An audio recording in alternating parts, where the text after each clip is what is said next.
Well, we've seen that the United States has activated the National Guard in 23 different states and is using military methods to suppress the current protests that are taking place about racial discrimination.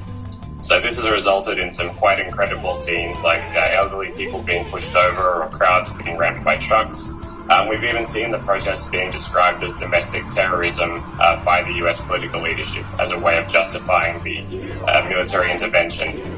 So from the very top down, we've even seen President Trump commenting that when the looting starts, the shooting starts, and he's not really doing his best to resolve the conflict, but has actually, made statements that have made the conflict worse. Even today, the United States is an extremely unequal society in so many ways. It's not a good place to be a racial or ethnic minority. It's not a good place to be poor. It's not a good place to be a student. It's not a good place to have health problems, because the United States imprisons more people per capita than any other country in the world. And if you're African American, you're 5 times more likely to be in prison than if you're white. And then on the subject of Hong Kong, if we compare it to what the United States did to, respond to the protests, we've seen that the Hong Kong riots have been extremely violent.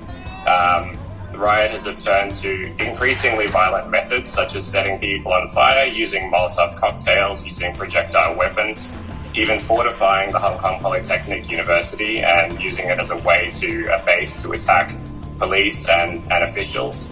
However, from the police side, there was no escalation of violence. The military were never used to control the riots. Lethal methods were almost never used by the Hong Kong police. And yet, somehow the government gets criticized heavily for its response to these riots, especially by the United States. I think that if anybody wants to understand the types of double standards the United States applies in diplomacy, the key idea that everybody needs to know about is American exceptionalism. It's this idea that's deeply rooted in US political culture. And it basically says the US is not just an everyday country. It's not just one of many countries in the world. It's somehow special. It's somehow superior to other nations. And based on this belief, the United States justifies to itself that it has this mission to go all over the world and change everybody else and make everybody else just more like the United States. Now, of course, if you believe that you're superior, you never have to listen to anybody else's perspective. You never have to listen to criticism.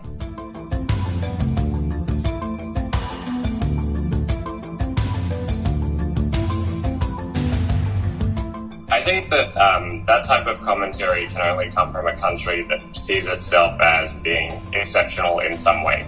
And I think the first and easiest way to deflect any type of criticism is to sort of point the finger back at the person who's criticizing you.